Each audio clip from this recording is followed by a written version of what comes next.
The European Society of Cardiology, ESC, provides guidelines for the diagnosis and management of various heart conditions, including cardiomyopathy. Cardiomyopathy is a group of diseases that affect the heart muscle, leading to abnormal heart function.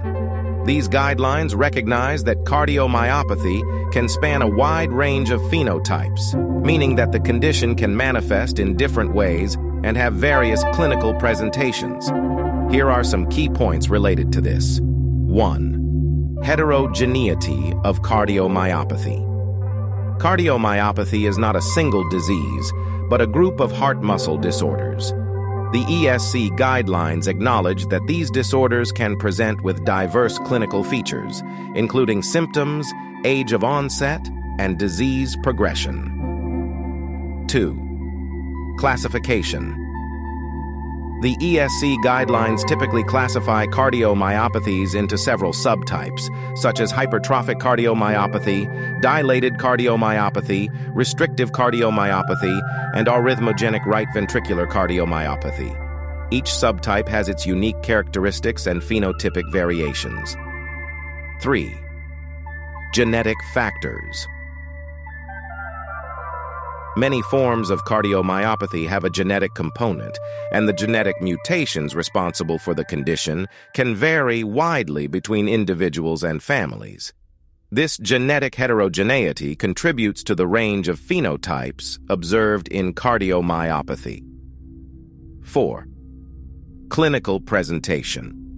The clinical presentation of cardiomyopathy can include symptoms like shortness of breath, fatigue, chest pain, palpitations, and heart failure. The severity of symptoms and the rate of disease progression can differ among patients. 5. Diagnostic evaluation. The guidelines emphasize the importance of a comprehensive diagnostic evaluation, including imaging studies, echocardiography, cardiac MRI, genetic testing, and clinical assessment, to accurately diagnose the specific type of cardiomyopathy and assess its phenotype. 6. Treatment strategies. Management and treatment strategies for cardiomyopathy are tailored to the specific phenotype and underlying cause. Therapies may include lifestyle modifications, medications, device therapy, e.g., implantable cardioverter defibrillator, and, in some cases, heart transplantation. 7.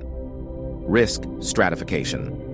The guidelines also address the need for risk stratification to identify patients at higher risk of adverse events, such as sudden cardiac death or heart failure progression.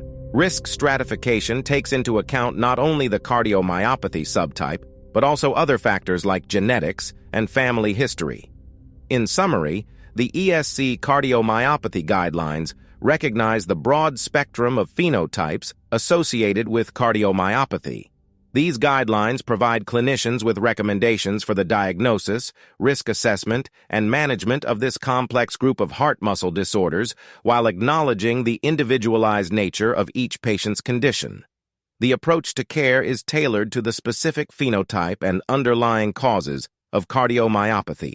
For more information like share and subscribe, HealthPathy, thank you for connecting with us.